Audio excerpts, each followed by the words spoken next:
तो दोस्तों आज हम फिर से आपके लिए लेकर आए हैं देश दुनिया की सभी ताजा बड़ी खबरें। फटाफट एक एक कर विस्तार से आज आपको बताएंगे, तो वीडियो को अंत तक जरूर देखें। दोस्तों वीडियो बनाने में हमें काफी मेहनत लगी है, तो वीडियो को दिल से लाइक कर दें। दोस्तों पहली खबर में आपको बता दें कि रोहिंग्या मुसलमानों के समर्थन में उतरा तुर्की ने रोहिंग्या मुसलमानों की मदद का किया ऐलान। दुनिया में हो रही है तुर्की की तारीफ। वहीं आपको बताएंगे दोस्तों की वसीम रिजवी को लगा बड़ा झटका। परिवार के अन्य लोगों ने हिंदू धर्म अपनाने से किया इनकार, वसीम रिजवी से तोड़ लिया नाता। वहीं आपको बताएंगे दोस्तों की कांग्रेस संसदीय दल की बैठक में केंद्र पर बरसी सोनिया गांधी, बोली भारत की संपत्ति बेच रही है मोदी सरकार। वहीं आपको बताएंगे दोस्तों की तेजस्वी यादव आज दिल्ली में करेंगे शादी, पुरानी दोस्त बनेगी जीवन साथी।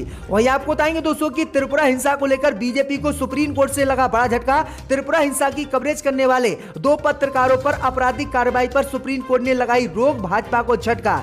वही आपको बताएंगे दोस्तों की असदुद्दीन ओवैसी ने प्रधानमंत्री मोदी और अमित शाह पर बोला हमला। ओवैसी बोले पीएम मोदी और अमित शाह ने बनाया सबको हिंदू, लेकिन सीएम योगी ने यूपी में फैला दिया ठाकुरवाद। तो दोस्तों सभी खबरों को आपको एक एक कर बताने वाले हैं। वीडियो को लाइक कर चैनल को सब्सक्राइब कर दें और हमें कमेंट में बताएं कि आपके जिले किस राज्य से हमारी खबरों को देख रहे हैं। इसी बीच पर तो दोस्तों अगली खबर की ओर, तो रोहिंग्या मुसलमानों के समर्थन में उतरा तुर्की ने रोहिंग्या मुसलमानों की मदद का किया ऐलान। दुनिया भर में हो रही है तुर्की की तारीफ। जो दोस्तों आपको बता दें ये बड़ी खबर सामने निकल कर आई दोस्तों की म्यांमार से निकाले गए रोहिंग्या मुसलमानों के समर्थन में अब तुर्की उतर आया है और तुर्की ने रोहिंग्या मुसलमानों की मदद का ऐलान कर दिया है, जिसके बाद तुर्की की पूरी दुनिया में तारीफ हो रही है। तुर्की ने तर्क दिया है कि म्यांमार से रोहिंग्या मुसलमानों को बड़ी तादाद में निकाला गया था और रोहिंग्या मुसलमानों ने बहुत यातनाएं दुनिया भर के देशों में शरण लेते समय झेली हैं, लेकिन तुर्की अब उनकी मदद करेगा। तुर्की ने ऐलान किया है कि नई साल के शुरुआत में ही तुर्की रोहिंग्या मुसलमानों को पढ़ाएगा और उन्हें शिक्षा देगा, जिसके बाद दुनिया भर के देशों में रोहिंग्या मुसलमानों का बोलबाला होगा। तुर्की ने कहा है कि मुसलमानों को किस तरह से प्रताड़ित किया। दुनिया भर के देशों ने रोहिंग्या मुसलमानों को आतंकवादी तक कहा था, लेकिन किसी देश ने रोहिंग्या मुसलमानों की मदद नहीं की। तुर्की ने कहा है कि अब हम रोहिंग्या मुसलमानों को बड़ी तादाद में तालीम देंगे और तुर्की में इन रोहिंग्या मुसलमानों को पढ़ाएंगे और दुनिया भर में इनकी आवाज को बुलंद करेंगे, जिससे कि ये अपने देश वापस लौट सके। तो ये बड़ी अपडेट आ रही, बड़ा ऐलान तुर्की ने किया है, जिसके बाद तुर्की की दुनिया भर में तारीफ हो रही है। इसी बीच पर तो दोस्तों अगली खबर की ओर, तो वसीम रिजवी को लगा बड़ा झटका। वसीम रिजवी के अन्य परिवार के लोगों ने हिंदू धर्म अपनाने से किया इनकार। जी दोस्तों आपको बता दें ये बड़ी खबर सामने निकल कर आई दोस्तों की सिया वक्फ बोर्ड के पूर्व चेयरमैन वसीम रिजवी को आज उनके ही परिवार ने बड़ा झटका दिया है। दरअसल आपको बता दें कि बीते दिनों वसीम रिजवी ने गाजियाबाद में डासना मंदिर में हिंदू धर्म अपना लिया था और इस्लाम छोड़ दिया था। वहीं आपको बता दें कि उनके हिंदू धर्म अपनाने के बाद कयास लगाए जा रहे थे कि उनके परिवार के अन्य लोग भी इस्लाम धर्म छोड़कर हिंदू धर्म अपनाएंगे, लेकिन आपको बता दें कि ऐसा बिल्कुल नहीं हुआ। दरअसल आपको बता दें कि वसीम रिजवी के भाई सोनू ने इस्लाम धर्म छोड़ने से साफ इनकार कर दिया है। उन्होंने कहा है कि वसीम रिजवी हिंदू बन गए हैं, अब हमें उनसे कोई मतलब नहीं है और हमारे परिवार का कोई भी सदस्य हिंदू धर्म नहीं अपनाएगा, क्योंकि हम इस्लाम को फॉलो करते हैं। दरअसल आपको बता दें कि वसीम रिजवी पर गंभीर आरोप लगाते हुए वसीम रिजवी के भाई सोनू ने कहा है कि जब उन्होंने कुरान की आयतों पर सवाल उठाए थे तभी हमने वसीम रिजवी से अपना नाता तोड़ लिया था और अब हम अन्य हिंदुओं की तरह वसीम रिजवी को देखते हैं, लेकिन हमारे परिवार का अन्य व्यक्ति कोई भी हिंदू धर्म नहीं अपनाएगा। हम इस्लाम धर्म को मानते हैं और इस्लाम धर्म को ही आगे मानते रहेंगे। तो ये बड़ी अपडेट आई दोस्तों कि वसीम रिजवी को बड़ा झटका उनके ही परिवार के लोगों ने दिया है।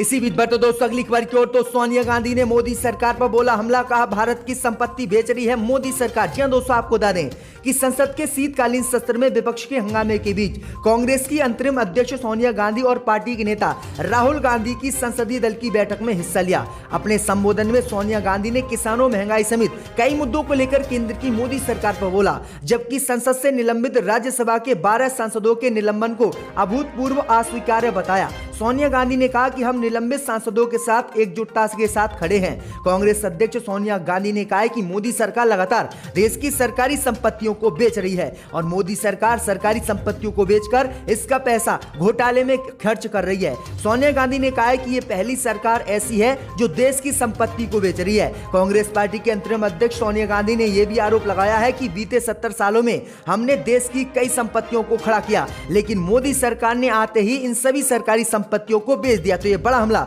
सोनिया गांधी ने मोदी सरकार पर आज बोला है। इसी बीच पर तो दोस्तों अगली खबर की ओर तो त्रिपुरा हिंसा को लेकर सुप्रीम कोर्ट से बीजेपी सरकार को लगा बड़ा झटका। त्रिपुरा हिंसा की कवरेज करने वाले पत्रकारों पर आपराधिक कार्रवाई करने पर सुप्रीम कोर्ट ने लगाई रोक। जी दोस्तों, आपको बता दें कि बीते दिनों त्रिपुरा में मस्जिदों पर हिंदूवादी संगठनों ने हमला किया था और इसकी कवरेज करने पहुंचे HW न्यूज नेटवर्क के पत्रकारों पर त्रिपुरा की बीजेपी सरकार ने आपराधिक FIR दर्ज की थी। लेकिन आपको बता दें कि अब इसी मामले को लेकर सुप्रीम कोर्ट से त्रिपुरा की बीजेपी सरकार को बड़ा झटका लगा है। त्रिपुरा हिंसा की कवरेज करने वाले 2 पत्रकारों पर आपराधिक कार्रवाई करने पर सुप्रीम कोर्ट ने रोक लगा दी और पुलिस को फटकार भी लगाई है और कहा है कि स्वतंत्र देश में अगर कोई पत्रकार हिंसा की कवरेज करने जाता है तो उस पर इस तरह की कार्रवाई नहीं कर सकते, क्योंकि वे देश को उस हिंसा के बारे में जानकारी देने के लिए पहुंचे थे। तो ये बड़ी अपडेट आई दोस्तों कि सुप्रीम कोर्ट से बड़ा झटका बीजेपी सरकार को त्रिपुरा में लगा है। इसी बीच पर दोस्तों अगली खबर की ओर तो तेजस्वी यादव दिल्ली में करेंगे आज शादी, पुरानी दोस्त बनेगी जीवन साथी। जी दोस्तों, आपको बता दें कि लालू यादव के बेटे और बिहार में नेता प्रतिपक्ष तेजस्वी यादव आज दिल्ली में शादी करने वाले हैं। तेजस्वी यादव और उनके परिवार के किसी व्यक्ति ने सार्वजनिक तौर पर शादी को लेकर कोई खुलासा नहीं किया है, लेकिन मिली जानकारी के अनुसार तेजस्वी दिल्ली में शादी करेंगे। जिस लड़की से तेजस्वी की शादी होने वाली है वो दिल्ली में ही परिवार के साथ रहती है, इसलिए शादी भी दिल्ली में आज होगी। तेजस्वी की होने वाली पत्नी ईसाई धर्म से है। बताया जा रहा है कि दोनों काफी समय पहले मिले थे और दोनों की काफी समय पहले दोस्ती थी। इतना ही नहीं, दोनों परिवार काफी पहले एक दूसरे को जानते भी हैं। वहीं आपको बता दें ये बड़ी खबर सामने निकल कर आ रही। वहीं आपको बता दें कि तेजस्वी यादव की जो पत्नी है वह मूल रूप से हरियाणा की रहने वाली है। तो ये बड़ी अपडेट आई दोस्तों कि तेजस्वी यादव भी अब कैटरीना कैफ के तरह ही जो है शादी के बंधन में बंधने वाले हैं।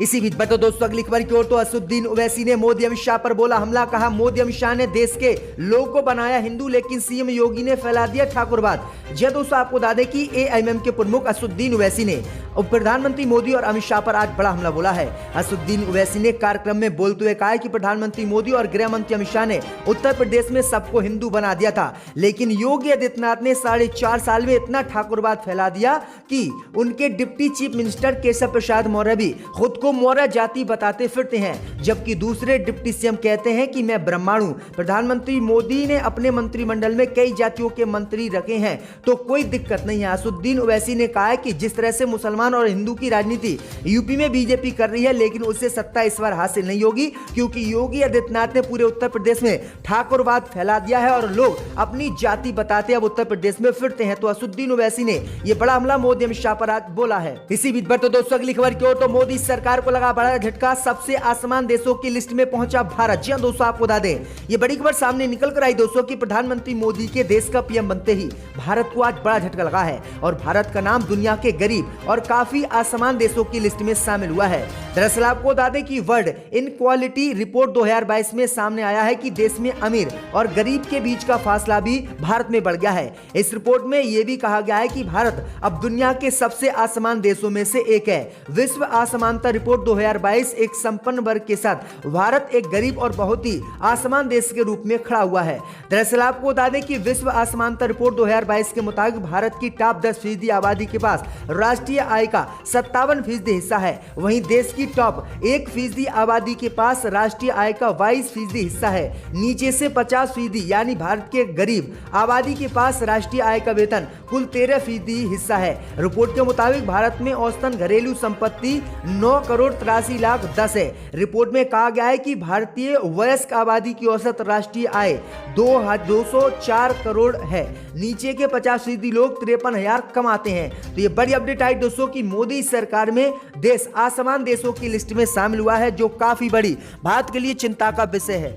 इसी बीच पर तो दोस्तों अगली खबर की ओर तो बिहार में मांझी ने नीतीश कुमार से मांगे 1000 करोड़ रुपए, पैसे न मिलने पर एनडीए छोड़ने की दी धमकी। नीतीश बीजेपी को झटका। जी दोस्तों, आपको बता दें कि बिहार के पूर्व मुख्यमंत्री जीतनराम मांझी ने मुख्यमंत्री नीतीश कुमार से 1000 करोड़ रुपए की मांग करते हुए कहा है कि अगर ये पैसे उन्हें नहीं मिले तो वह गठबंधन को छोड़ देंगे और बिहार में नीतीश और बीजेपी की गठबंधन वाली सरकार गिरा देंगे। मांझी ने अपने क्षेत्र के विकास के लिए पैसों की ये मांग की है। जीतनराम मांझी की पार्टी हिंदुस्तान अवाम मोर्चा बिहार में सत्ताधारी राष्ट्रीय जनतांत्रिक गठबंधन का सहयोगी दल है और सरकार में शामिल है। जीतनराम मांझी ने मंगलवार को गया जिले के इमामगंज प्रखंड में आयोजित एक सभा में लोगों को संबोधित करते हुए ये बात कही है। मांझी इस इलाके से विधायक भी हैं। उन्होंने कहा है कि ये उनकी राजनीति की अंतिम पारी है। अंतिम पारी से जाने से पहले हम अपने क्षेत्र के विकास करना चाहते हैं। तो ये बड़ी अपडेट आई दोस्तों की बड़ा झटका नीतीश और बीजेपी को मांझी ने बिहार में दिया है। इसी बीच पर तो दोस्तों अगली खबर की ओर तो यूपी और गोवा में हो सकता है कांग्रेस पार्टी के साथ शिवसेना का गठबंधन। जी हां दोस्तों, आपको बता दें